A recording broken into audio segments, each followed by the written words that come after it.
Good evening everyone. आवाज़ आ रही है मेरे सभी को?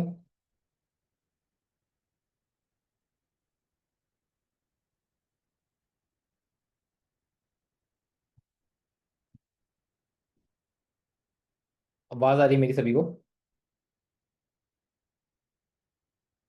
यस सर, आ रही है। यस सर, आ रही है। ओके। और कैसे हो आप लोग? फेस्टिव के सीजन चल रहे हैं। All good? Yes sir. Okay. सिर्फ एक पर्सन गुड है, बाकी लोग?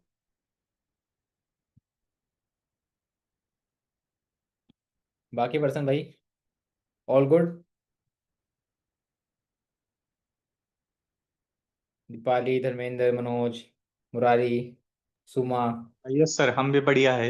एक 5 मिनट मेरे को दीजिए, मैं बाद में बात करता हूँ क्योंकि अभी मेरा एक सेशन खत्म हुआ है, तो 5 मिनट में मैं थोड़ा सा फ्रेश हो लेता हूँ। तब तक रिकॉर्डिंग सुन लेता हूँ अभी। चलो। ओके। सो जरा मुझे कोई बंदा एक रिव्यू करा दो कि हमने अब तक क्या पढ़ा। कौन कराएगा रिव्यू?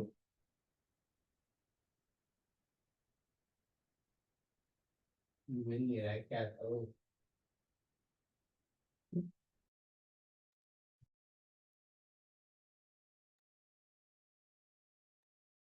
सर, गोरिल्ला मार्केटिंग का बारे में पढ़े थे।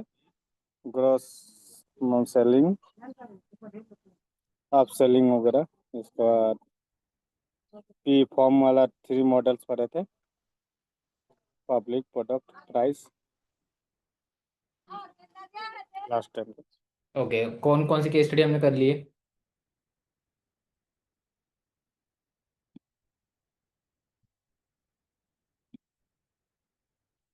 कौन कौन सी केस स्टडी हमने कर ली है? हैं?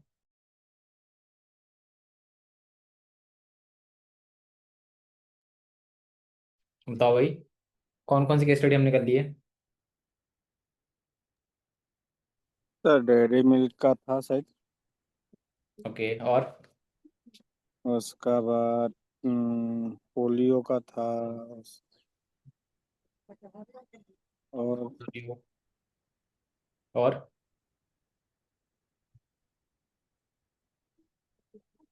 बाकी लोग, और कौन कौन सी केस स्टडी पढ़ी हमने? का फेविकॉल, सब पुराने हाँ टाइप के सारी पूछ रहे थे। पूछो। हाँ सारी पूछो अब तक हम। फेविकॉल का सर आईडी का था, ओके। और वो एनफील्ड था सर। ओके, ठीक है। ठीक है, तो आगे आज की क्लास आगे की फॉरवर्ड करते हैं हम। जस्ट एक मिनट में।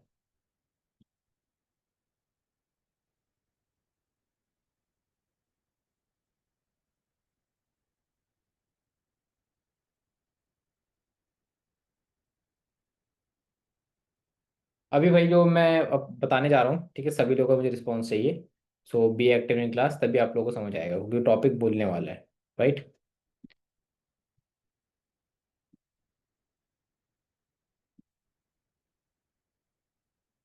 जी बात, मेरी स्क्रीन शेयर नहीं हुई। कोई बात नहीं, ये करते हैं। स्क्रीन दिख रही है मेरी?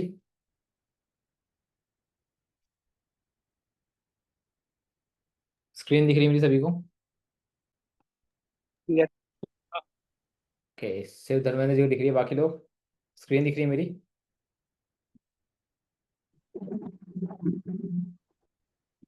ओके, सुमा को दिख रही है, बाकी सिर्फ दो लोगों को स्क्रीन दिख रही है, बाकी लोगों को स्क्रीन दिख रही है मतलब? ओके, तीन लोगों को, मुरारी को तीन तीन लोगों को स्क्रीन दिख रही है, बाकी बाकी लोगों को स्क्रीन नहीं दिख रही मेरी?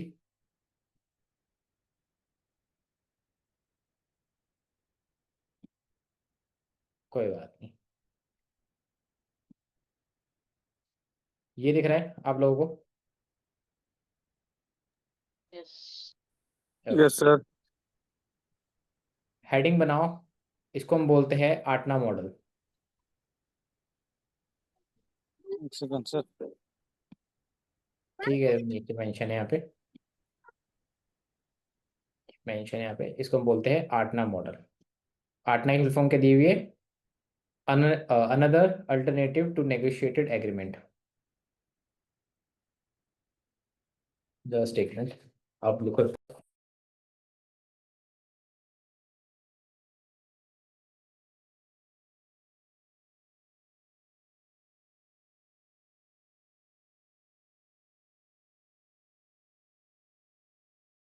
सर इसको नोट डाउन करना है सभी टोटल को? नहीं नहीं, सिर्फ ये नोट डाउन करना है, आटना मॉडल लिखना है और उसकी फुल फॉर्म लिखनी है। Okay sir. डन। नहीं सर, 2 सेकंड। ओके। तो जो मैंने आप लोगों से बोला था कि आप लोगों में फ्रेमवर्क डिस्कस करेंगे कि भाई एक एक पूरा रोड मैप कि कैसे क्या चीज़ें वर्क करने वाली है, ये है वो रोड मैप। जस्ट एक मिनट।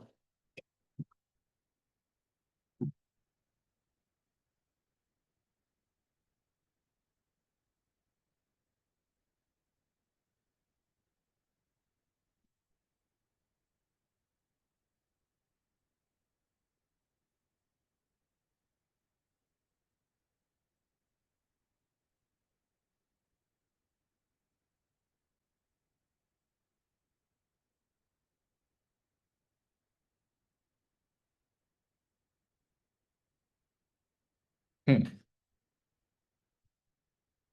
Note down. आटना लिख लिया यस आप सर। लोगों ने? Yes sir. जो मैं आपसे कह रहा था कि आपसे एक मॉडल डिस्कस किया जाएगा कि जितनी भी हमने केस स्टडीज पढ़ी जहाँ पे हम देखते थे कि कैसे ढूंढना है, क्या लिखना है, कैसे हम साइकोलॉजिकल पैटर्न देखें, तो ये वो चीज़ है। और ये उन्हीं लोगों को मैं देने वाला हूँ जिन लोगों ने हमें टेस्ट की वीडियो दी थी। आई थिंक 3 लोगों की टेस्ट की वीडियो आई थी। एक देख लेते हैं, आज भी किसी ने भेजी थी, आज शायद। मेरा भी गया था सर, संजीत भाई का। हाँ, आज संजीव जी ने दी थी, संजीव जी की आई है। और हमारे पास एक मिनट देख लेते हैं, 2 लोगों की और आई ना। हाँ, कन्नू की आई है और दिनेश की आई है। तो 3 लोगों की मेरे पास ये आई थी। तो ये आठना फ्रेमवर्क जो हमारा है ये उन्हीं लोगों को मिलेगा। आपको जस्ट करना है क्या, इसको बस प्रिंट आउट कराना है। प्रिंट आउट करके ब्लैक एंड व्हाइट में करा लेना अपने पास, जब भी किसी कस्टमर से हम बात करें या फिर किसी कोई भी कंसल्टेशन हम करेंगे तो वहाँ पे हमारे हेल्पफुल होगा। राइट। तो जिन लोगों ने टेस्टिमोनियल वीडियो नहीं दी है तो उनको ही नहीं मिलेगा, क्योंकि एज आई सेड कि जो भी एक्टिव है एंड जो पार्टिसिपेट कर रहा है एक्टिविटीज के अंदर उनके लिए ही कुछ चीज़ें बेनिफिशियल रहती है। तो let's now understand what it is. तो देखो, जूम करता हूँ थोड़ा सा मैं। दिख रहा है प्रॉपर स्क्रीन अब जूम करने पे? Yes sir. ठीक है, बाकी लोगों को भी? बाकी लोगों को दिख रहा है जूम करने पे क्लियरली? ओके। देखो, पहला पॉइंट क्या है इसमें? Psychographic and demographic of my customers. Psychographic क्या? कि मेरे कस्टमर की मेंटल स्टेट क्या है। डेमोग्राफिक क्या? कि मेरे कस्टमर की रेजिडेंसी स्टेट क्या है, यानी रहता कहाँ है, यानी किस एरिया का है। ठीक है, साइकोग्राफिक क्या, मेंटल स्टेट क्या है। डेमोग्राफिक क्या, किस किस स्टेबल स्टेट यानी कि रहता कहाँ पे। तो पहला पॉइंट हमारा इन 2 चीज को लेके चलता है। तो अब कस्टमर की एज ग्रुप क्या है, कितने साल का कस्टमर आपका, आपने मेंशन कर दिया। ये चीज एक्चुअली है क्या, पहले समझो इसका यूज क्या है। ये मान लो आपने किसी कस्टमर से फर्स्ट टाइम कॉल पे बात की और आप कोई कंसल्टिंग वे में बात कर रहे हो। तो पहली कॉल पे आपने उसे डाटा लिया थोड़ा सा, उसके बाद जान लिया। तो आप बोलते हो, ठीक है सर, मैं ना आपके बिजनेस के रिगार्डिंग कंसल्ट करके आता हूँ, नेक्स्ट कॉल पे मैं आपसे या फिर नेक्स्ट मीटिंग में आपसे पूरा डिस्कस करूंगा। तो बोला ठीक है, आप आओ मेरे प्रॉब्लम का सॉल्यूशन लेके। तो जो सॉल्यूशन निकलेगा कैसे, तो हमने कस्टमर डाटा हमारे पास एक आ गया, अब डाटा को हम यहाँ फीड अप करेंगे कि हमारे कस्टमर की एज कितनी है, हम डाल दें, मान लो यहाँ पे डाल दिया हमने 25 साल या 20 साल डाल दिया, हमारे कस्टमर की एज है 20 साल। फिर इसका इनकम ब्रैकेट कितना है, कितना पैसे कमा रहा है, वो हमने यहाँ मेंशन कर दिया। जेंडर क्या है, जेंडर हमने यहाँ मेंशन कर दिया। मैरिटल स्टेटस क्या है, मैरिड है, अनमैरिड है, विडो है, क्या है, वो हमने यहाँ मेंशन कर दिया। इसकी एजुकेशन क्या है, हमने वो यहाँ मेंशन कर दी। ठीक है। अब इसका माइंडसेट क्या है, जस्ट एक मिनट मैं पेन ले लूं। हाँ, और एक मिनट। अब इसका माइंडसेट क्या है, माइंडसेट में आप देखोगे, नीचे करता हूँ। हाँ, माइंडसेट में देखो यहाँ पे आ रहा है, पहला पॉइंट क्या लिखा है, बायर और बार्गेनर। ठीक है, बायर है या बार्गेनर है। बायर कौन, परफेक्ट कस्टमर कि जिसको दिखाया सामान ले लिया। बार्गेनर में कौन सा आ गया आपका, इमोशनल कस्टमर और इंटेलिजेंट कस्टमर। राइट। तो बायर है तो बायर मेंशन कर देंगे, बार्गेन है तो बार्गेन मेंशन कर देंगे। ये एक्चुअली है क्या, ये कस्टमर का ना एक तरह का रिपोर्ट बना रहे हैं, ताकि नेक्स्ट टाइम उसका कॉल आएगा, नेक्स्ट टाइम अचानक से हमें कॉल करके मीटिंग हो रही है तो हमें एक आइडिया रहेगा कि हमने क्या कस्टमर से बात की थी और कैसे उसको पिचिंग करनी है हमें। इससे हमारे सेल्स के चांसेस हाई हो जाएंगे बहुत ज़्यादा। फिर इसका लाइफ स्टाइल क्या है, शहर में रहता है या गाँव में रहता है, वो भी उन्हें मेंशन कर दिया। राइट। इंटरेस्ट क्या क्या है इसका चीज़ों में, किसके चीज़ों में इसका इंटरेस्ट है, ये बिजनेस ग्रो करने में इंटरेस्ट रखता है, मनी इनकम में इंटरेस्ट रखता है, या फिर फुटबॉल में इंटरेस्ट रखता है। अब ये सब बातें पता कैसे ली आप लोगों को, ये जो फर्स्ट कॉल होती है हमारी नाइस एनालिसिस वाली, जिसमें हम कस्टमर जानते हैं। मैंने बोला कि सेल्स के अंदर 90% कन्विक्शन है और 10% प्रोडक्ट नॉलेज है। तो 90 कन्विक्शन क्या है, यही सब चीज़ें, वो कस्टमर के बारे में जानना। इंटरेस्ट मेंशन कर दिया। कल्चर क्या है, कई बार क्या होता है कल्चर एक्सपेक्ट्स भी होते हैं, जैसे मान लो कई लोग बोलेंगे अभी सर शराब चल रहा है तो मैं शराब का पेमेंट करूंगा आपको, ओके। कई लोग बोलते हैं हम सर अभी नवरात्र चल रहे हैं, नवरात्र के बाद दशहरा, दशहरा पेमेंट करेंगे, हमने ठीक है। कई लोग बोलते हैं सर हम तो क्रिश्चियन हैं, हम तो 25 अगस्त के बाद पेमेंट करेंगे, आप तो ठीक है। कई लोग बोलते हैं सर हम तो होली के बाद पेमेंट करेंगे, होली से पहले पेमेंट करेंगे, नए साल में पेमेंट करेंगे। तो हर बंदे का कल्चर अलग अलग होता है। तो आपने किसी कस्टमर को ऐसे पिचिंग करी हुई है कि आपने पूरा दम लगा दिया पिचिंग करने में, अब एट दिन पेमेंट पे आके बात अटक गई, और रेडी भी है बट उसका कल्चरल वैल्यू आपकी पेमेंट को रोक दे रहा है। जैसे एग्जांपल बोला कि शराब में मैं पेमेंट नहीं करता। अब आपको मालूम है शराब चलेगी 10-15 दिन जो भी चलते हैं, अब वो इतना बड़ा ड्यूरेशन है कि उसका माइंड चेंज हो सकता है, होगा नहीं होगा बताओ, यस और नो, उसका माइंड चेंज होगा नहीं होगा, यस सर, होगा। होगा ना। बाकी लोग बताओ, सिर्फ एक बंदे का रिस्पॉन्स संजय जी कह रहे होगा, बाकी लोग बताओ भाई। आप लोग नहीं बोलोगे तो आपको समझ नहीं आएगा क्योंकि ये तो ऑलरेडी लिखा हुआ है, मुझे तो एक्सप्लेन करना है, मैं एक्सप्लेन कैसे करूँगा जब मुझे आपसे पूछ पाऊंगा तो मुझे इसलिए मैंने पहले बोला कि मुझे यहाँ पे सभी का रिस्पॉन्स चाहिए, तभी मैं यहाँ पे बता पाऊंगा। ठीक है, मुरारी कह रही है कि हाँ चेंज रहेगा, सिर्फ 2 लोगों को लगता है चेंज रहेगा, बाकी लोगों को नहीं लगता। अदर पार्टिसिपेंट्स बताओ भाई, अदर पार्टिसिपेंट्स। ओके, ठीक है। तो आपका कल्चर वैल्यू इसमें चेंज हो जाती है। अब देखो, कल्चर वैल्यू जो होती है ना, वो डिपेंड करती है एरिया टू एरिया भी, इसलिए यहाँ मेंशन है demographic plus, sorry psychographic plus demographic, है ना, दोनों चीज़ यहाँ मेंशन है। कुछ बंदे होते हैं जो एक पर्टिकुलर रीजन को फॉलो कर रहे होंगे या रिलीजन को फॉलो कर रहे होंगे, बट वो एक ऐसे एरिया में होगी कि मान लो सेम रिलीजन के बंदे हैं, इस एरिया में भी और इस एरिया में भी, ए में भी बी में भी, बट दोनों के जो ट्रांजिशंस को लेके पैटर्न होगी माइंड में, वो डिफरेंट होगी। कोई कह रहा होगा कि ठीक है इस समय करना चाहिए पेमेंट, कोई कह रहा होगा नहीं इस समय नहीं करना चाहिए। तो कल्चरल वैल्यू समझना आप लोग के लिए बहुत इंपॉर्टेंट होता है। कस्टमर, याद है हम केस स्टडी हम डिस्कस की थी, वहां पे क्या समझ रहे थे हम, ये सब समझ रहे कस्टमर की कल्चर वैल्यू क्या है, इंटरेस्ट क्या है, क्या डेली पहनता है, कहाँ जाता है, क्या कंज्यूम करता है, क्या देखता है, कौन दोस्त है इसके, क्या टीवी देखता है, कौन सा क्रिकेट उसका पसंदीदा है, या फिर कौन सी बाइक चलाता है ना, सब देखा जाता है। तब जाके आप कोई प्रोडक्ट बना पाते हो, तब जाके कोई प्रोडक्ट आप सेल आउट कर पाते हो। सो कल्चरल कल्चर वैल्यू और आपकी रिलीजन वैल्यू, दोनों ही आपकी, दोनों बहुत इंपॉर्टेंट लो पे करती है। तो इस पे आपको खासकर फोकस करना पड़ता है, इंटरेस्ट पे भी और इस पे भी। अब लास्ट पॉइंट हमारा एक आता है एस्पिरेशन। एस्पिरेशन मतलब क्या होता है बताओ।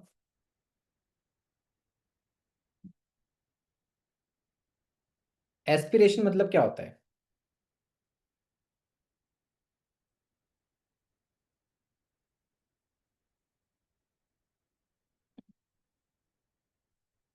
बताओ भाई। What is the meaning of aspiration, क्या समझते हो एस्पिरेशन वर्ड से आप, पता है नहीं पता है कुछ बताओ, ये सुनो।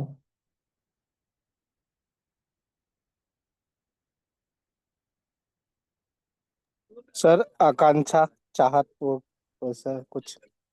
ओके, कांक्षा चाहत, और बाकी लोग, बाकी लोगों को क्या लगता है, और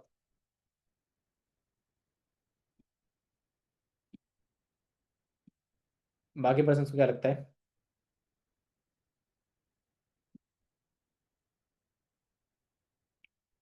बताओ भाई। सदर में जिक्र नहीं पता।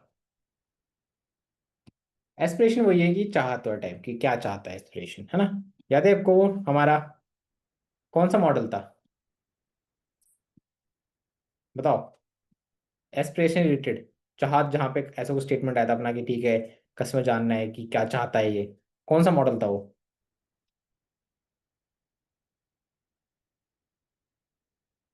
बताओ।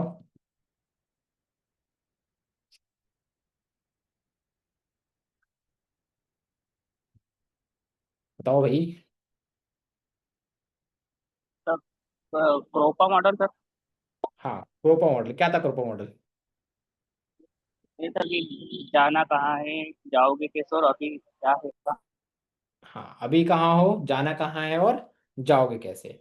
तो वो सब तीनों पॉइंट आ गए आपके एस्पिरेशन के अंदर। आ रहा समझ प्रोपा मॉडल कैसे इससे इंटरलिंक हुआ? तो ये एक तरह का ब्लूप्रिंट है कि जो भी अब तक हमने पढ़ा है उसका ये ब्लूप्रिंट है कि इसको अगर आपने कस्टमाइज कर लिया, अपने हिसाब से समझ लिया चीज़ को, तो आपको बहुत ईजी हो जाएगा सेल्स बनाना।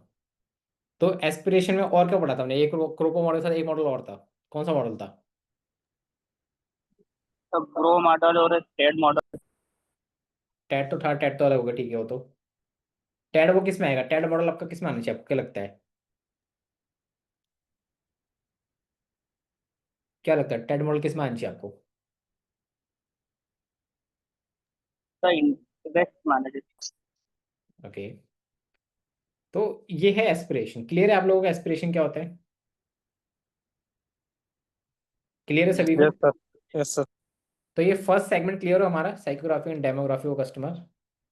कैसे इसको भरना है फॉर्म को, फॉर्म बोल लो या फिर इसको आप ब्लूप्रिंट, चेक शीट, चीक शीट बोल लो, जो बोल सकते हो। जी सर। क्लियर हो सभी को? क्लियर हुआ कि कैसे भरना है, क्या चीज़ है, एज क्या? यहाँ पे डाटा अपना खुद का नहीं भरना है, कस्टमर्स का डालना है। ठीक है, आगे फॉरवर्ड करते हैं। अब सेकंड पॉइंट है इसमें, my current portfolio of product और सर्विसेज। क्या मतलब हुआ इसका?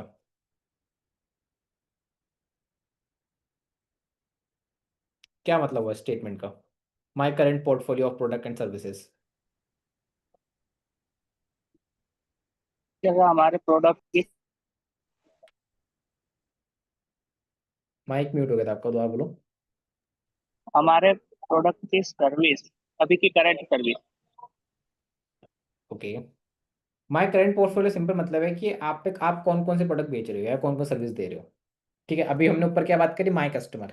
This section for my customer, this is for our sale. कि कस्टमर तो ये रहा, उसका डाटा ये रहा, इंटरेस्ट ये रहा, एज ये रही, marital status, mindset, lifestyle, interest, culture, value, ये सब उसका है। अब माय करंट पोर्टफोलियो कि मेरे पास क्या प्रोडक्ट है उसको देने के लिए, वो हम यहाँ मेंशन कर देंगे। पहला प्रोडक्ट ये है, दूसरा प्रोडक्ट ये है, फिर पहली सर्विस ये है, दूसरी सर्विस ये है, तीसरी ये है, चौथी ये है, पांचवी ये है, छठी ये है। हमने एक सर्विस मेंशन कर ली। सर्विस कौन कौन सी मेंशन करेंगे? जो हमारे कस्टमर से हमें लगता है कि इंटरलिंक कर सकते हैं, अपन इसको बेच सकते हैं, वो सर्विसेज। आपने कभी नोटिस किया है, कुछ बंदे हो, जैसे आप कहीं लोकल कॉल पे जाओगे, लोकल कॉलिंग पे, सेल्स पे, तो वहाँ पे वो बंदा कहेगा, आप पूछोगे मेरे लिए क्या बेस्ट है, वो कहेगा आप ये भी ले सकते हो, या फिर आप हमारा प्रोडक्ट है ये भी ले सकते हो। सुना है ऐसे बोलते हैं कई लोग, जी सर, सुनिए सर। है ना? और वहीं आप जब कार लेने जाओगे, वहाँ जो बंदा बैठा होता है, बाइक लेने जाओगे, कोई बड़ी कार, कोई मतलब वही एक बढ़िया जगह पे जा रहे हो, एक रेस्टोरेंट जा रहे हो, वहाँ बंदा आप पूछोगे कि ऑप्शन क्या है, वो आपको फटाफट दिखाता है, ये देखो वी हैव दिस, हम पे ये भी है, हम पे ये भी है, हम पे ये भी है, आपके बजट के हिसाब से ये भी है। तो डिफरेंस क्या आ रहा है? बताओ, दोनों में डिफरेंस क्या आ रहा है? बताओ। देखा है आपने दोनों में ही, दोनों डिफरेंस?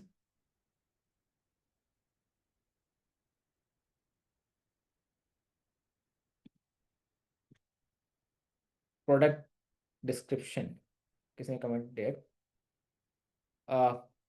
अच्छा ठीक है, अच्छा अब इसने बोले मैं कस्टमर, ठीक है। मैं ये पूछ रहा हूँ कि आपको आप लोगों ने ये डिफ्रेंसिएशन देखा है कि जब हमें जो कोई लोकल बंदा होगा वो कहेगा भाई ये भी है या फिर ये भी कर सकते थे आप, और सोच सोच के बोलता है। और एक बंदा होता है जो फटाफट दिखाता है, जो कार वाला हो गया, बाइक वाला, वो फटाफट दिखाएगा आपको कि देखो सर आपकी बजट के हिसाब से ये भी है, आपके बजट में ये भी है। उसको मालूम है कि कस्टमर नेक्स्ट क्वेश्चन क्या बोलने वाला है और मुझे फिर क्या प्रोडक्ट पिच करना है। अच्छे से मालूम है उसको। वो कैसे मालूम होता है? यही वो चेक शीट बोलते हैं इसको हम। ठीक है, या चीट शीट बोल लो इसको। ये चीट शीट आपकी ये होती है जिसमें आपका डाटा ऑलरेडी प्री प्लान है आपके पास, कि ब्लूप्रिंट है ये कि क्या बोलने वाला कस्टमर और मैं क्या पिच करने वाला हूँ। पहला ऑप्शन, अगर कस्टमर ये बोला तो ये पिच कर दूंगा, कोई और दूसरा ऑप्शन देता है तो ये सेकंड प्रोडक्ट पिच कर दूंगा, तो कोई और बोला तीसरा पिच कर दूंगा। तो ऐसे आप पे लिस्ट रहती है प्रोडक्ट और सर्विसेज की। आया समझ? Yes sir. बाकी लोगों को भी? जी सर। सिर्फ 2 लोगों को समझ आया मेरे को ऐसा लग रहा है। बाकी 7 लोग और 8 8 9 लोग हमारे साथ बाकी रिमेनिंग। सुमा आपको समझ आया है? तस्नीम, सुमा, मुराली, मनोज तो मेरे ख्याल से वो रिकॉर्डिंग देखेंगे। दीपाली आपको समझ आया?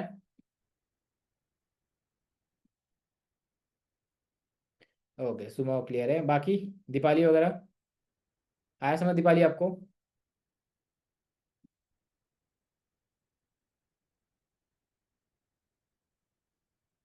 बताओ भाई दीपाली, कमेंट कर दो, क्योंकि बाद में मत बोलना आप लोग फिर सर मुझे समझ नहीं आया था ये। क्योंकि सेम टॉपिक बाद में उठाने से टाइम वेस्ट होता है, आपका भी होगा, क्लास का भी होगा, मेरा भी होगा। इसलिए मैं बार बार पूछ रहा हूँ कि आप बताओ, तो नहीं है तो दोबारा समझा देंगे हम। पर एटलीस्ट जो भी आपका रिस्पॉन्स है एटलीस्ट रिस्पॉन्स बताओ अपना, है ना। तो मैं एज्यूम पर चल रहा हूँ कि आप लोगों को ये 2 सेक्शन हमारे साइकोग्राफिक एंड डेमोग्राफिक कस्टमर और माय करंट पोर्टफोलियो क्लियर हो गए, राइट। थर्ड पे बढ़ते हैं। अब यहाँ देखो, यहाँ पे अब असली गेम शुरू होता है अपना, ठीक है। ये सब तो ऊपर का नीचे 2 होते हैं इंट्रोडक्शन टाइप के थे। अब असली गेम, मेन, अपना मेन बॉडी पार्ट जो है। पहला है आपका कस्टमर ऑब्जेक्शन और दूसरा है अवेलेबल ऑप्शन। कस्टमर ने बोला मेरे को तो लाल कलर की कार चाहिए थी, रेड कलर ऑब्जेक्शन आ गया। अब हम पे अवेलेबल ऑप्शन क्या है? सर रेड तो नहीं है, मैरून कलर की है हमारे पास। हमारे पास सर ऑरेंज टाइप में है, या फिर हमारे पास सर थोड़ी सी पिंकिश और ऑरेंज की मिक्सअप टाइप में कलर है। तो ये क्या हुआ, कस्टमर का ऑब्जेक्शन क्या है और आपके पास अवेलेबल ऑप्शन क्या है? कस्टमर ने बोला मेरे पास पैसा नहीं है। क्या लिखवाया था आंसर आपको? कस्टमर बोला कि मेरा पैसा नहीं है, तो क्या आंसर आना चाहिए अवेलेबल ऑप्शन आपके पास? ये सर हम वो EMI की सर्विस देंगे, लोन कराने के बैंक से। नहीं, मैंने क्या लिखवाया था आंसर आप लोगों को? कोई कस्टमर कह रहा है कि मेरे पास पैसा नहीं है, वो सब तो ठीक है पर मेरे पास पैसा नहीं है। हाँ, तो यही सर, वही बोलेंगे पैसा तो सर मतलब पैसा पैसा सबके पास नहीं है, अगर हमारे पास होता हम काम क्यों करते सर इस टाइप का। हमारे पास नहीं, अगर आपके पास एग्जैक्ट आपके बोलना है। पास हाँ यार, तो इसलिए लिखवाया था मैंने वर्ड टू वर्ड, क्योंकि यहाँ सेल्स में सारा खेल वर्ड्स का ही है। अभी आपने बोला हमारे पास नहीं है, तो यहाँ पे सिर्फ आप ही बात कर रहे हो। हमें कस्टमर को इंटरलिंक करते हुए चलना है, ताकि वो भी बोले कि हाँ बात सही बोल रहा है ये। इसलिए वर्ड टू वर्ड, इसलिए मैंने आपको वर्ड टू वर्ड लिखा था, इसको वर्ड टू वर्ड याद रखना, मोस्ट कॉमन चीज़ है वो। अभी सेल्स में आप लोग उतरोगे, मोस्ट लोग यही बोलने वाले पैसा नहीं है मेरे पास। तो उसमें आपको एग्जैक्ट बोलना है, कॉन्फिडेंस के साथ बोलना है, वाई वर्डिंग बोलना है आप लोगों को वो, ठीक है। तो उसको याद करो अच्छे से सभी लोग, क्योंकि वो मोस्ट कॉमन चीज़ है। आगे फॉरवर्ड करते हैं। पहला ऑप्शन हो गया हमारा पैसा नहीं है, हमने आपको आंसर लिखा दिया उसका। फिर वो बोल रहा है मार्केट में कंपटीशन सस्ते में दे रहा है, आपके पास क्या ऑप्शन, अवेलेबल ऑप्शन है, वो बोल रहा है कुछ। तो वो कहने मतलब यहाँ पे ये है कि कस्टमर के जो भी ऑब्जेक्शंस है, जो भी ऑब्जेक्शंस है, वो आप पॉइंट आउट कर दोगे यहाँ पे, और उसके अवेलेबल ऑप्शन आपके पास क्या है वो आप यहाँ लिख दोगे। क्लियर? कस्टमर के ऑब्जेक्शंस और अवेलेबल ऑप्शन। अब यहाँ पे आपने सुना होगा, अगर हम कह दे, मान लो हम, मैं कह दूं कस्टमर प्रॉब्लम, तो कस्टमर प्रॉब्लम और कस्टमर ऑब्जेक्शन में डिफरेंस क्या है? बताओ। कस्टमर प्रॉब्लम और कस्टमर ऑब्जेक्शन, दोनों में डिफरेंस क्या है? दोनों सेम है।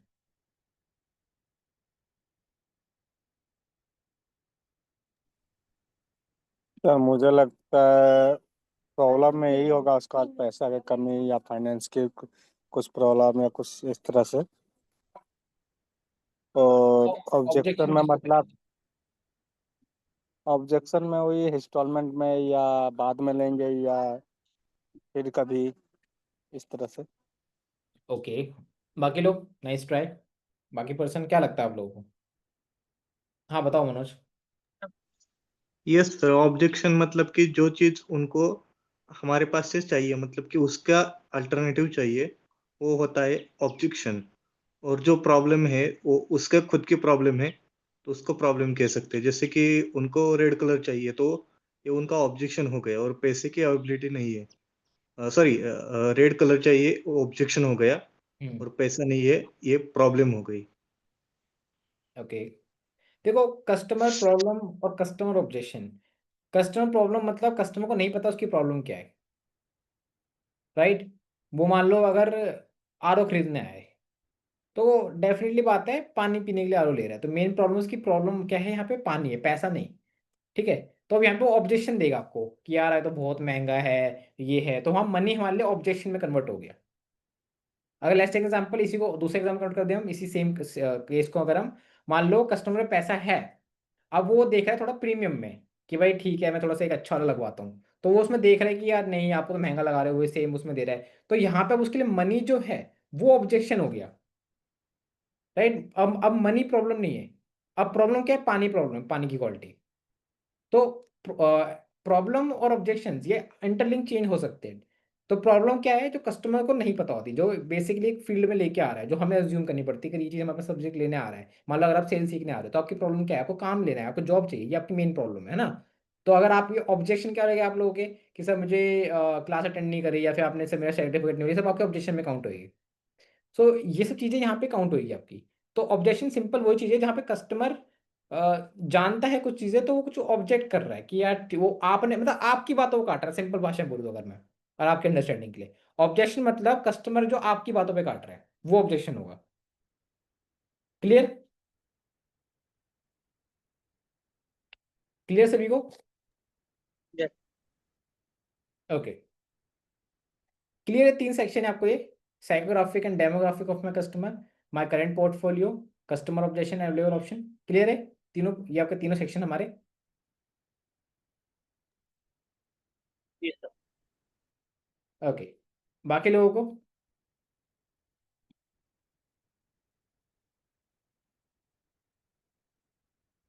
ठीक है, आगे बढ़ते हैं हम। अब देखो ये जो लास्ट सेक्शन है ना अपना, ये थोड़ा ध्यान से समझना, ठीक है। आप हो सकता है आप लोगों को समझना है, तो एक एक चीज़ लेके चलेगा अच्छे से। ये जो चीज़ है ना, ये टोटली कस्टमर के बिजनेस के लिए, कस्टमर के कस्टमर के बिजनेस के लिए, हाँ सही बोला मैंने। जो हमारा कस्टमर है, जो उसका बिजनेस है, उसके लिए कि अगर आप कोई कंसल्टिंग वे में जा रहे हो, किसी कंपनी को कंसल्ट करने, चाहे टूर एंड ट्रैवल हो, कुछ भी हो, तो वहां पे आप कैसे कंसल्टेशन दे सकते हो किसी बिजनेसमैन को। तो ये कुछ 20 प्रॉब्लम्स है, अगर बिजनेसमैन के बिजनेस में अगर 20 प्रॉब्लम, या बोलूँ तो अगर मैं दूसरी लैंग्वेज अगर समझा, इजी लैंग्वेज में अगर आपको मैं, तो किसी भी बिजनेस के अंदर ना ये 20 चीजें होनी बहुत इंपॉर्टेंट होती है, अगर उसको एक सक्सेसफुल स्केलेबल बिजनेस बनना है, प्रॉफिटेबल प्लस स्केलेबल बिजनेस बनना है। एंड इंडिया के अंदर मैक्सिमम केसेस के अंदर 20 या 5 भी नहीं होती। तो आपके लिए एक रोड मैप रहता है, ये मैंने बोला ना, ये पूरा एक रोड मैप है। तो ये मिलेगा उन्हीं को जिन्होंने हमें टेस्टिमोनियल दिया था। तो ये एंट्री बैरियर क्या होता है, पहले बताओ, इससे क्या होता है समझते तुम लोग, एंट्री बैरियर क्या मतलब समझते हो एंट्री बैरियर से? तो सर कहीं भी जाने से रोकने का। कहीं भी जाने को रोकने का, ठीक है। ये सर जो हम मार्केटिंग करते हैं या फिर सेल्स करते हैं, तो उसमें जो चीजें रिक्वायर रहती है वो कस्टमर के पास नहीं है, तो वो उनके लिए एंट्री बैरियर हो गए। जैसे कि एग्जांपल, लाइसेंस एंड पेटेंट्स। अगर हम कोई होटल चलाना चाहते हैं तो फूड लाइसेंस लेना कंपलसरी है। अगर लाइसेंस नहीं है तो वो उसके लिए एंट्री बैरियर हो गया।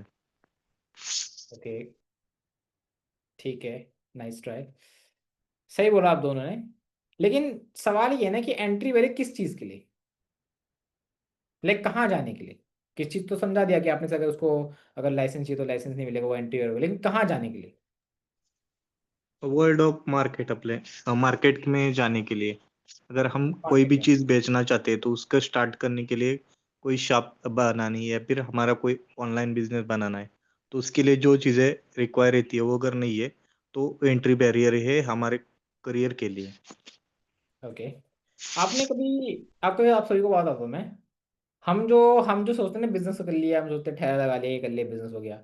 बट एक्चुअल जो बिजनेस होता है ना, वहाँ देखे थे मार्केट, मार्केट ना सेचुरेटेड होती है।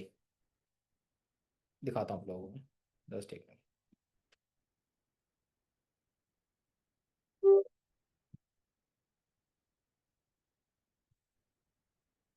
ठीक है, ये रहा पेज अपना। मार्केट ना ऐसे समझ लो एक सर्कल है अपना, ठीक है, इतना ही स्पेस है। हर फील्ड की अपनी एक मार्केट है। यानी आईटी फील्ड में बात करो तो वहाँ पे आपको एक अलग सेगमेंट मिलेगा, फार्मा फील्ड में अलग सेगमेंट मिलेगा, आपकी आइसक्रीम मार्केट में अलग मार्केट मिलेगी, फील्ड मिलेगा। तो कहने का मतलब है स्पेस, हर फील्ड का एक लिमिटेड स्पेस है। अब इसमें ना जगह होती है, जैसे कि मान लो अमूल, जैसे मान लो चलो मिल्क मार्केट की बात करते हैं। मिल्क मार्केट में आपका एक प्लेयर अमूल हो गया, एक प्लेयर आपका मदर डेयरी हो गया, ऐसे आपके और भी प्लेयर्स हैं, फिर लोकल प्लेयर्स हो गए आपके लोकल लेवल्स के।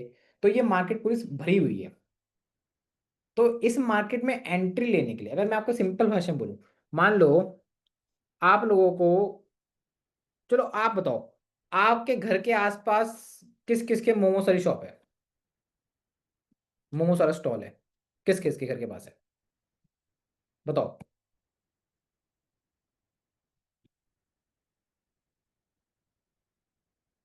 बताओ भाई, किस किस के घर के पास है। सर एक बार रिपीट कीजिएगा, मैं थोड़ा मैं पूछ रहा हूँ आप सभी के किस किस के घर के पास मोमो स्टॉल है। नहीं सर, मार्केट में है, पास में नहीं है। हाँ मतलब कितनी दूर है। 1 किलोमीटर। 1 किलोमीटर। और बाकी लोग।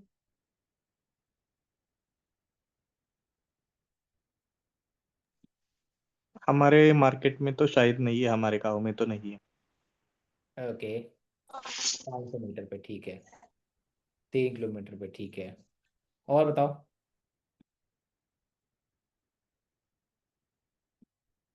अच्छा, समोसे वाला कितनी दूर है। वो तो पास है, एक 10 मिनट पास, के। 10 मिनट की अंदर डिस्टेंस में। पे ठीक है। और बाकी लोग, समोसे वाला कितनी दूर है। 2 किलोमीटर ठीक है, सर वो तो पास में है। पास में। तो कहने मतलब मेरे यहाँ क्या था, यहाँ पे देखो अगर मान लो, अच्छा मुझे बताओ, जो आपके समोसे वाला है कितनी सेल्स होती है उसकी, खूब माल बिकता होगा दबा के।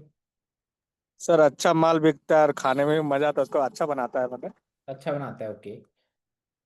लेकिन मुझे बात बताओ, अगर आपको पता है वहां पे इतना ऑडियंस आ रहा है, सब चीजें आ रही है, तो आपको अगर मान लो सेम काम खोलना हो, ठीक है ध्यान से समझना, आप लोगों को अगर सेम काम खोलना हो जो बंदा कर रहा है, कोई ऑलरेडी उसने एक ऑडियंस बनाई हुई है और लोगों को मालूम है कि इस पर्टिकुलर प्लेस पे समोसे मिलते हैं, राइट।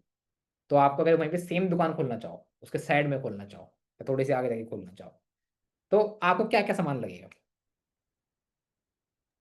सर मेरा थॉट तो यही होगा, जन जो इस बंदे का पास दुकान है, उसको दुकान को देखते हुए थोड़ा अच्छा, उससे अच्छा क्वालिटी में दुकान खोलना पड़ेगा, साफ सफाई बढ़िया रहना पड़ेगा। जैसे वो सामान देता है, जैसे चटनी वटनी कुछ है देता है, उससे अलग देना पड़ेगा हमें, इस हम्म। तरह से कुछ। और थोड़ी सी मतलब उससे बढ़ा देना पड़ेगा, समोसा को साइज भी बढ़ा दो, या स्टैंडर्ड टाइप में हो तो बेटर, ज़्यादा लोग आएंगे देखने मोटा के मोटा लिए। फिर भी कितना खर्चा आएगा आप लोगों को ऐसा काम खोलने में। अच्छा तो दुकान में तो बता नहीं सकते कितना खर्चा आता है। फिर भी कितना आपके हिसाब से क्या लगता है आपको। 50,000 तक आ जाएगा खर्चा सर। 50, मनोज कह रहे 50,000 तक का ठीक है। और बाकी लोग, क्या लगता है आपको। समोसा नहीं तो चलो ठीक है, मोमोस लगा लो। सेम मोमोस के जहाँ स्टॉल है वहीं स्टैंड नया खोलना है आपको, कितना पैसा लग जाएगा मोमोस के में भी, बताओ। ऐसे ही कुछ लगेगा, मनोज भैया जो बोले हैं। मोमोस में कह रहे 10 से 15 हज़ार रुपये ना, एक मशीन लेनी है, एक टेबल लेना है ना, 10-15 हज़ार रुपये। और समोसे में भी 10, 15, 20, 25, 50 है ना, ज़्यादा से 1 लाख पकड़ लो, इतना ही, इतना ही लगेगा, बताओ। इतना ही लगेगा पैसा। यस तो सर, मार्केटिंग के लिए थोड़ा और खर्चा करना पड़ेगा, नई दुकान है तो। मार्केटिंग में बट मार्केटिंग जरूरत नहीं पड़ेगी, क्योंकि आपने सेम प्लेस पे खोला है जहाँ ऑलरेडी ऑडियंस आती है, राइट। तो वहाँ इतना ओके कुछ सर। नहीं। सो मेरे कहने का मतलब क्या था, अगर मान लो मैं आप लोगों को बोलूँ आपको कल को मोमोज खोलना है या फिर समोसे खोलना है, it's a very easy task. जहाँ से 10-15 हज़ार की इन्वेस्टमेंट है, 20-25 हज़ार, इतनी इन्वेस्टमेंट है। तो ये एंट्री बैरियर यहाँ कुछ नहीं है।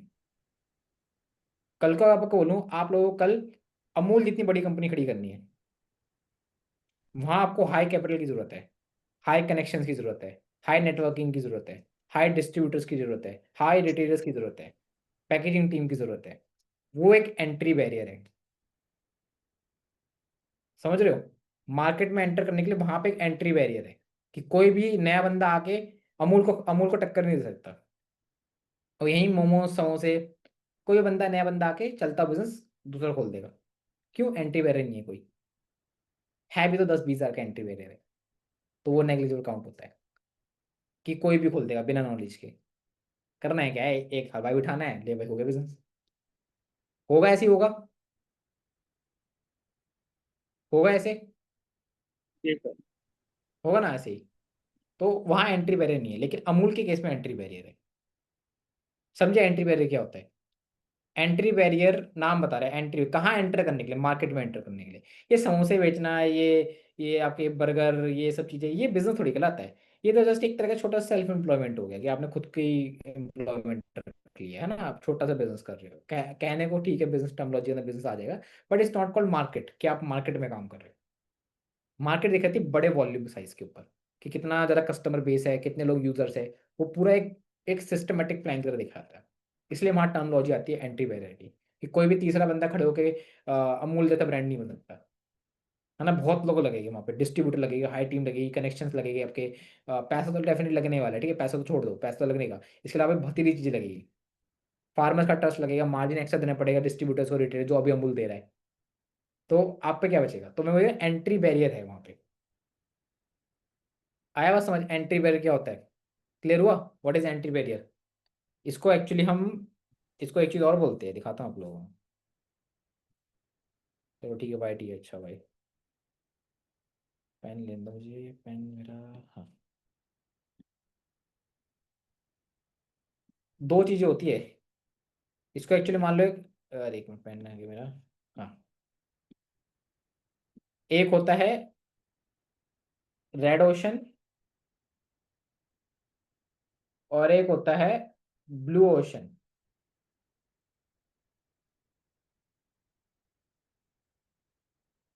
ठीक है, रेड ओशन और एक होता है ब्लू ओशन। सिंपल भाषा में समझाऊं आपको मैं, मान लो समुंदर है,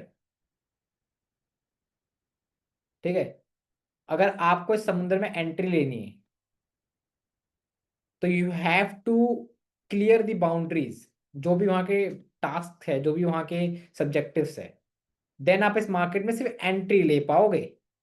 सरवाइव नहीं करने की बात कर रहा कि आप सक्सेसफुल हो जाओगे, वो बात नहीं कर रहा। ये सिर्फ एंट्री प्राइस है, कि आपको इतना कुछ तो देना पड़ेगा। उस अभी लोगों के ऊपर डिपेंड करता है कि आपका प्रोडक्ट चलेगा नहीं चलेगा, कितनी मार्केटिंग करी, क्या कैंपेन बनाए थे, क्या वो अलग बातें है। ये सिर्फ एंट्री लेवल की बात है कि मार्केट में एंट्री लेवल कितना चाहिए होता है, फंड आपको इतना एक इन्वेस्टमेंट चाहिए होता है। तो ये होता है कि आप ब्लू ओशन से, ये बाहर हमारा ब्लू ओशन था, इससे आप रेड ओशन में आ गए, है ना, एक सेगमेंटेड ऑडियंस में आ गए। अभी हो सकता है आपको समझ ना आए, इसलिए जैसे एक ओवरव्यू लेके चलो आप, इसको हम बाद में क्लास में डिस्कस करेंगे। तो कहने मतलब मेरा यहाँ पे ये था कि एंट्री बैरियर, कोई भी बिजनेस हो, अगर उस बिजनेस में एंट्री बैरियर नहीं है, तो वो बिजनेस नहीं है, वो बिजनेस बंद होने वाला है। वो जैसे ऐसे बात थी, शर्मा जी ने दुकान देखी, कपड़े ही चल गई, तो गुप्ता जी ने भी खोल दी, ठीक है। वो ये बात थी, कोई उसमें यूनिकनेस नहीं थी, कोई यूएसपी नहीं थी, कोई उसमें एंट्री बैरियर नहीं है, कोई उसमें स्ट्रैटेजीज नहीं है, कोई उसमें 3P नहीं है, कोई उसमें ट्रिपल आर मॉडल नहीं, कुछ नहीं है। जस्ट देखा, चल गया, दूसरा खोल दिया। इंडिया में ये होता है, यस और नो? Yes sir. है ना, यही होता है ना। तो किसी भी बिजनेस को सक्सेसफुल बनाने के लिए हमें चेकआउट करना पड़ता है कि इसमें एंट्री बैरियर है या नहीं है। तो कौन कौन से है, नहीं है तो वो भी देखने पड़ते हैं कि कौन कौन से नहीं है।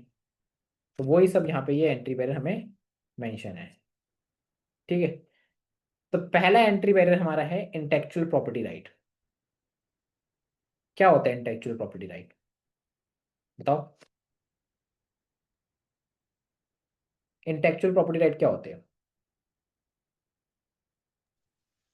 नहीं सर मालूम, आप बताइए। ओके, बाकी लोग? नहीं तो पता। ठीक है। Sir property, intellectual property right means जो हमारे पेरेंटल प्रॉपर्टी पे ऑलरेडी जैसे मतलब अम, थोड़ा वो होता है ना, अपना हक होता है, वैसे वाला इंटेलेक्चुअल प्रॉपर्टी राइट। ठीक है, नाइस ट्राई।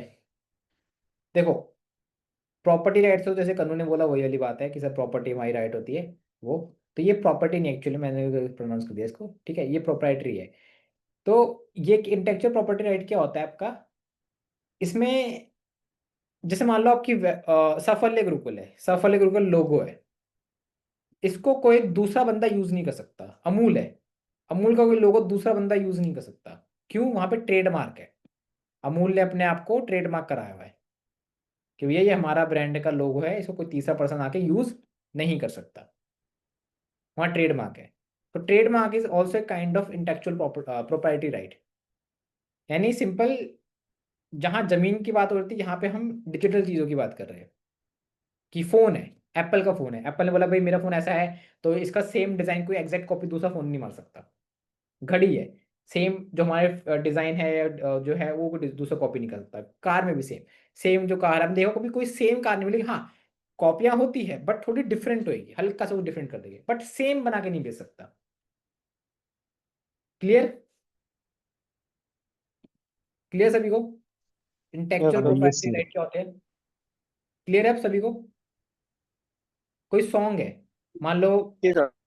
अरिजीत सिंह का कोई सॉन्ग है, अब वो सॉन्ग अरिजीत सिंह ने गाया है, तो उसको कोई दूसरा बंदा यूज नहीं कर सकता, यूज करके तो उसको उसको वो देना पड़ेगा, क्रेडिट देना पड़ेगा, पैसे देने पड़ेंगे। ऐसे भी कोई उसमें ऐसे यूज नहीं कर सकता यूट्यूब पे डाल के।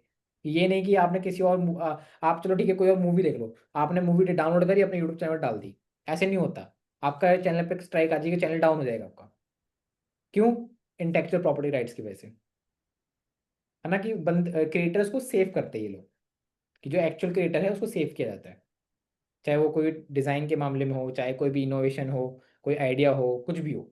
इवन आइडिया तक आपके प्रोप्राइटरी राइट्स के अंदर आते हैं, आइडिया तक, कि मेरा आइडिया ऐसा था, कि वो कोई और उस पर आइडिया कॉपी करेगा तो उस पर क्लेम लग जाएगा लीगली।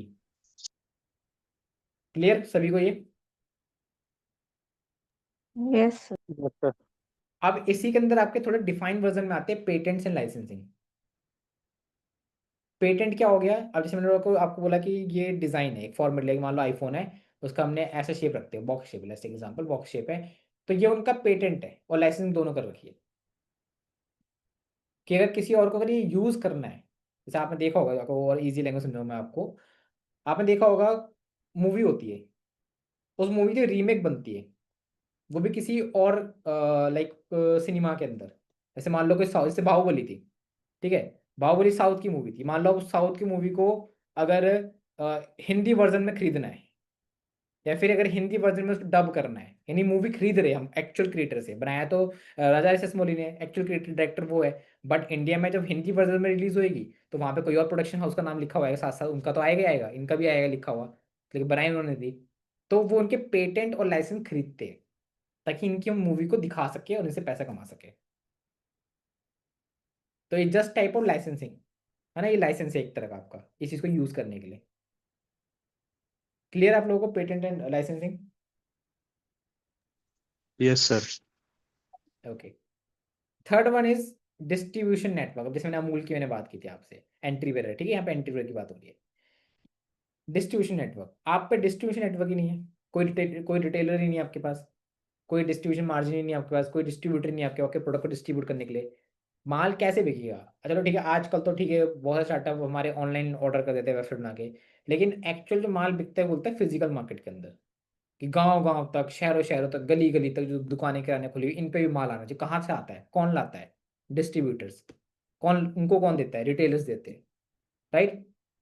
तो रिटेलर्स का डिस्ट्रीब्यूशन नेटवर्क आपके पास होना चाहिए, नहीं है तो वो बिजनेस नहीं है आपके पास, सिर्फ माल बना के रख दिया आपने, वो सिर्फ वेबसाइट पे करा है, मान लो वेबसाइट बंद होगी, फिर कहाँ बेचोगे, राइट?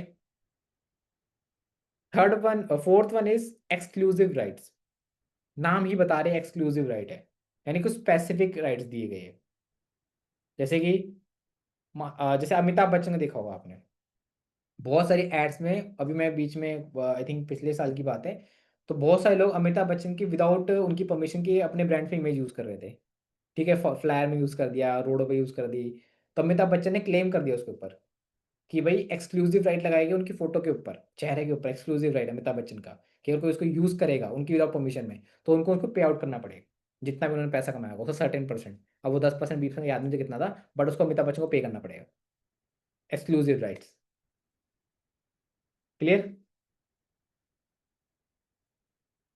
क्लियर सभी को? एक्सक्लूसिव राइट्स 4 पॉइंट क्लियर है, intellectual property right, patent, yes licensing, sir. Distribution network और yes exclusive. Sir. Yes sir. Fifth point है हमारा इकोनॉमिक्स ऑफ सेल्स। देखो आपको मैं यहाँ दिखाता हूँ, समझ आ रहा है आप लोगों के? ऊपर से तो नहीं जा रहा? नहीं सर, समझ आ रहा है। बाकी लोग? आ रहा है सर समझ। ओके। दो तरह के प्रॉफिट होते हैं, पता है? मैं लिखता हूँ मैं। दो तरह के प्रॉफिट होते हैं। पहले तो प्रॉफिट क्या होता है, प्रॉफिट और रेवेन्यू में फर्क क्या होता है, ये बताओ, ठीक है? आगे बढ़ने से पहले थोड़ा बेसिक क्लियर करते हैं पहले हम। प्रॉफिट और रेवेन्यू डिफरेंस क्या होता है? पहले तो बहुत रेवेन्यू मतलब कि हमने जो माल बेचा तो उसकी होल अमाउंट को रेवेन्यू कहते हैं। जैसे 1 करोड़ हो गया हमारा रेवेन्यू, उसमें से प्रॉफिट बनता है अपना 10%, तो 10 लाख हो गया हमारा प्रॉफिट। जो भी हमने खर्चा किया रेवेन्यू के आने के बाद, उसका रॉ मटेरियल हो गया, एडवर्टाइजिंग, और जो भी अदर कॉस्ट है, सबको काट के जो बचेगा वो हमारा प्रॉफिट रहेगा। एग्जैक्टली।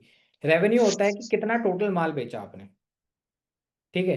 मैक्सिमम इंडियंस में जितने भी छोटे आपके बिजनेसमैन मिलेंगे, वो इसको बोलते हैं प्रॉफिट। कहते हैं हमने 10 लाख का प्रॉफिट कर लिया आज, इस महीने हमने 1 लाख का प्रॉफिट कर लिया।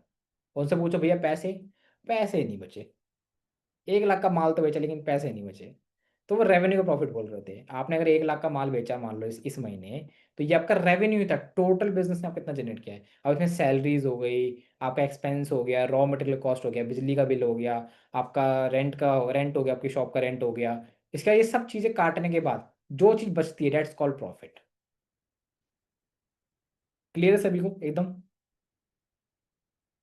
Yes yes sir. क्लियर है, बिल्कुल क्रिस्टल क्लियर है, बेस एकदम सभी लोगों को? नहीं है तो बता दो, क्योंकि अब जो मैं आगे बोलने रहा हूँ तभी समझ आएगा फिर को, ये इसमें डाउट रहेगा तो। क्लियर है ना एकदम सभी को? बढ़ू आगे?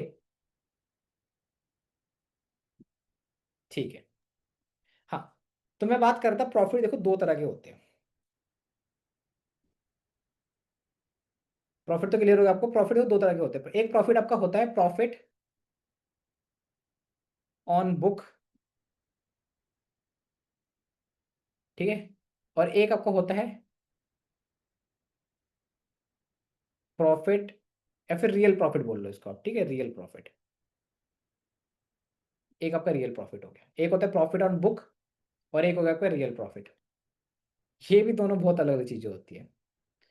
प्रॉफिट ऑन बुक क्या होगा कि आपकी जो चार्ज शीट है, यानी जो आपके जो आपने आपने जो पूरा जितना बिजनेस किया है सब चीजें, वहां आपको प्रॉफिट दिखेगा, शीट पे लिखा हो कि हमने इतना प्रॉफिट किया। बट एक्चुअल में बैंक अकाउंट में प्रॉफिट ही नहीं है आपके, बैंक अकाउंट में प्रॉफिट ही नहीं है। इसमें बहुत तरह की चीजें आती है, टैक्स हो गया, इनवॉइसेज हो गई, बहुत सारी तमाम चीजें आती है डिस्ट्रीब्यूशन नेटवर्क के अंदर।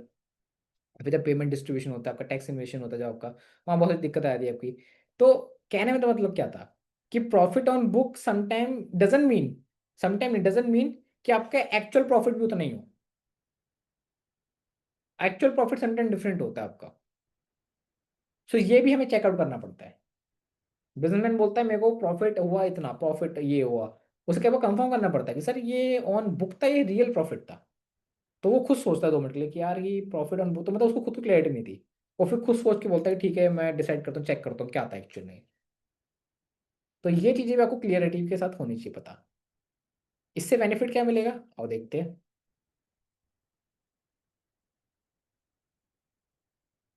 सो मैं जो इकोनॉमिक्स ऑफ सेल्स की बात कर रहा था आपसे, राइट? फिफ्थ पॉइंट हमारा। तो जो सेल्स साइकिल जो अपनी थी, और एक चीज हाँ और, बिजनेस के अंदर दो तरह की साइकिल होती है आपकी। एक होती है सेल्स साइकिल और एक होती है बिजनेस साइकिल। बिजनेस साइकिल क्या, माल बना, मैन्युफैक्चर हुआ, पैकेज हुआ, और कस्टमर तक डिलीवर हुआ, दैट्स कॉल्ड बिजनेस साइकिल। कि माल बना, पैकेजिंग हुआ, और कस्टमर डिस्ट्रीब्यूट हुआ। चाहे सर्विस, चाहे जो भी सर्विस थी, ली कस्टमर, बनाई, दी कंप्लीट, वो भी एक सेम थी, ठीक है? माल और आपका प्रोडक्ट और सर्विस एक ही बात है। That's called business cycle. Sale cycle क्या होता है? सेल साइकिल डिफाइन करते हैं कि आपको प्रॉपर बताया ना आपको मैंने, हॉट लीड क्या है, प्रॉस्पेक्ट क्या था, लीड क्या था, फिर इसमें आपका, फिर इसमें कन्वर्जन कितना निकला, फिर उनका फॉलो कितना निकला। तो ऑलवेज सेल साइकिल और बिजनेस साइकिल अलग अलग चलती है, सेपरेट। जिस बिजनेस के अंदर दोनों चीजें मिक्स है, वो बिजनेस कभी आगे नहीं बढ़ पाता। तो आपको इकोनॉमिक्स ऑफ सेल के अंदर यही देखना पड़ता है, सॉरी स्केल के अंदर, कि जो आपकी बिजनेस साइकिल है और जो आपकी सेल साइकिल है, ये दोनों परफेक्ट चल रही है, चल रही है। तो ये फिर ये वाला पॉइंट हमारा एंटी वैल्यू के अंदर आता है, क्योंकि मैक्सिमम बिजनेस के अंदर दोनों चीज सेम नहीं चलती है। क्योंकि कस्टमर का फुटफॉल अलग रहता है और आउटफ्लो अलग जाता है आप लोगों का। तो वहां पे हमें देखना पड़ता है। ज्यादा कोई स्टेटमेंट देता कि बिजनेस क्या होता है, business is not all about कि just you have to sell a product to customer, it's actually all about about the repeatable customer, है ना, द वर्ड ऑफ माउथ, कि कितने रिपीटेबल कस्टमर आपके पास है। एक होता है कि आपको प्यास लगी है, आपने 10 कुएं खोदे, या फिर एक कुआं खोदा, पानी खत्म, फिर दूसरा कुआं खोदना पड़ रहा है नेक्स्ट टाइम आपको। ये बिजनेस नहीं कहलाता, ये तो गधा मजदूरी कराएगा। इससे अच्छा जॉब कर लो कोई, राइट। और कोई बिजनेसमैन कह रहा है यार मैं तो ठीक है, इससे काम चलता है, ये वन टाइम वाली बात है, तो ये इससे बेटर कि जॉब कर ले बंदा कोई। जॉब में उसको फिक्स सोर्स ऑफ इनकम मिलेगा। बिजनेस में आपके पास मल्टीपल सोर्स ऑफ इनकम होनी चाहिए, मल्टीपल स्ट्रीम होनी चाहिए आपके पास, कि इनकम सोर्स हमारा बने रहे, सस्टेन रहे। बिजनेस में अभी आप देखो कोविड में मैक्सिमम बिजनेस बंद हुए, रीजन क्या था? यही रीजन था। और जिन लोगों की जॉब गई वो उनका भी यही रीजन था, क्योंकि एक एक स्ट्रीम ऑफ इनकम थी। तो रिपीटेबल कस्टमर्स होना बहुत इंपॉर्टेंट होता है बिजनेस के अंदर। तो इकोनॉमिक्स ऑफ सेल हमारी यही स्केल हमारी यही दिखाती है कि आपकी जो यूनिट सेल चल रही है, यूनिट में आपका कितना है। यूनिट सेल क्या होता है, ये थोड़ा सा आपके अभी ना आपको होता समझ ना आ रहा हो, अब जैसे ये टर्मिनोलॉजी समझते चलो, इसको हम आने क्लासेस में और डिटेल में देख लेंगे। एक होता है यूनिट सेल। यूनिट सेल नाम बता रहा है, जैसे कि लेट्स आपको एग्जांपल मान लो मारुति सुजुकी है। मारुति सुजुकी ने कितनी कारें बेची, दैट्स कॉल्ड यूनिट सेल। कितनी यूनिट सेल करी, एक कार बेची, दो कार बेची, तीन बेची, 10,000 बेची, 20,000 बेची, that's called unit sale. Clear सभी को what is unit sale? Yes. Yes sir. तो इकोनॉमिक्स और स्केल के अंदर बिजनेस साइकिल, सेल साइकिल और प्लस यूनिट सेल्स, और भी चीज देखी जाती है, बट आप मोस्ट कॉमनली तीन पकड़ चलो। तो अगर ये तीनों चीजें सही चल रही है तो उसकी इकोनॉमिक ऑफ स्केल हमारी हाई कर सकती है, स्केल अप कर सकता है बिजनेस को वो, तो पे सफिशिएंट फंड रहेगा। क्लियर? क्लियर है आप लोगों को ये सब चीजें? Yes sir. एक लास्ट पॉइंट और ले लेते हैं हम, 5 मिनट बचा हुआ है, बहुत ईजी है, दैट्स वाई ले रहा हूँ मैं। 6 हमारा entry barrier high capital investment. Amul की मैंने बात की थी आप लोगों से कि आपको अमूल जैसा ब्रांड बनना है, पैसा लगेगा भाई, बहुत ज़्यादा पैसा लगेगा। कि पहले तो लाइसेंस लेने पड़ेगा, इतने पैसा खिलाना, एक तो लीगल वाला पैसा अलग है और खिलाने वाला पैसा अलग है, खिलाना अलग पड़ेगा। इसके बावजूद एम्प्लॉयमेंट पे पैसा, फिर ज़मीन खरीदो, प्लांट डालो, फिर गाय लेके आओ, फिर उनको टेक के लिए पैसा, तो हाई इन्वेस्टमेंट है। क्लियर? तो अभी राइट हम 6 ही लेके चलते हैं, मुझे ऐसा लग रहा है कि आप लोगों को समझ नहीं आ रहा है कुछ चीज़ें। तो ये 6 एंट्री बैरियर, इसके बाद थोड़ा घर से पढ़ के आना, और जो भी हमने आज डिस्कस किए, ताकि आप लोगों को थोड़ी और क्लैरिटी मिलेगी। क्योंकि जो आगे के एंट्री बैरियर्स हैं ना, आपके प्रोप्राइटरी टेक्नोलॉजी होगी, excellent customer service, brand equity, trust beyond logic, ongoing innovation, national sentiments, subscriber base, product differentiation जो हमने केस स्टडीज में देखा था, market responsiveness, manufacturing efficiency, trade secret हो गया आपका, कॉन्ट्रैक्ट बेस एग्रीमेंट हो गया आपका, कस्टमर कॉस्ट कन्वीनियंस हो गया आपका, और ये आपका सर्टिफिकेशन फ्रॉम रेगुलेटरी बॉडीज, है ना, आई जी इसमें पे सर्टिफिकेशन आएगी चीज़ें। तो ये चीज़ें, तो बेसिकली आपको इन शॉर्ट अगर समझाऊँ कि क्या चीज़ें हैं, ये वो चीज़ है जो अब तक हमने पढ़ी है, और ये आपको मैं ब्लूप्रिंट दे रहा हूँ कि ब्लूप्रिंट में कैसे कर सकते हैं। बट कंडीशन यहाँ पे वही थी, जिसको भी मिलेगा वही जिन लोगों ने हमें टेस्टिमोनियल वीडियो में प्रोवाइड की थी। तो 3 लोगों ने टेस्टिमोनियल प्रोवाइड की, दिनेश ने दी थी, कनू ने दी थी, और संजीत ने दी है। तो इन्हीं 3 लोगों को दिया ही जाएगा, और जिन लोगों को चाहिए तो वो भी अपना टेस्टिमोनियल ग्रुप में डाल दें, आप लोगों को मिल जाएगा। इसमें करना क्या है, इसको जब पीडीएफ डाउनलोड करना और इसको प्रिंट करा लेना ब्लैक एंड व्हाइट कॉपी के अंदर। और जब भी किसी कस्टमर से हम बात करेंगे तो फर्स्ट कॉल के बाद उसमें सब डाटा में फीड डाउन करना है इस शीट के अंदर, ताकि जो नेक्स्ट हमारी कन्वर्सेशन होगी वो हमारी विद वैलिड पॉइंट के साथ रहेगी। और उसमें हम बहुत ज़्यादा हाई चांसेस हो जाएंगे कि हम कस्टमर सेल कर पाएंगे। 10-20 सर्विस नहीं, बड़ी सर्विस जिसमें हमारे बड़ा अमाउंट बनता है एज ए कमीशन बेस पे। क्लियर सभी को? कोई डाउट इसमें किसी का? No doubt sir, clear. Clear है ना? पढ़ा?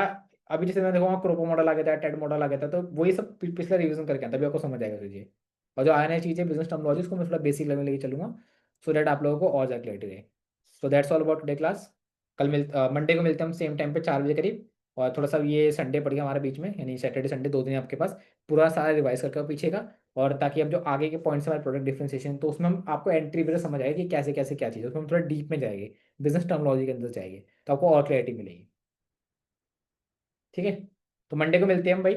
और जिन लोगों को चाहिए वाली बात है, टेस्ट प्रोवाइड कर देना अपना, आपको मिल जाएगा। ठीक है? तो गुड बाय एवरीवन, मंडे को मिलते हैं हम।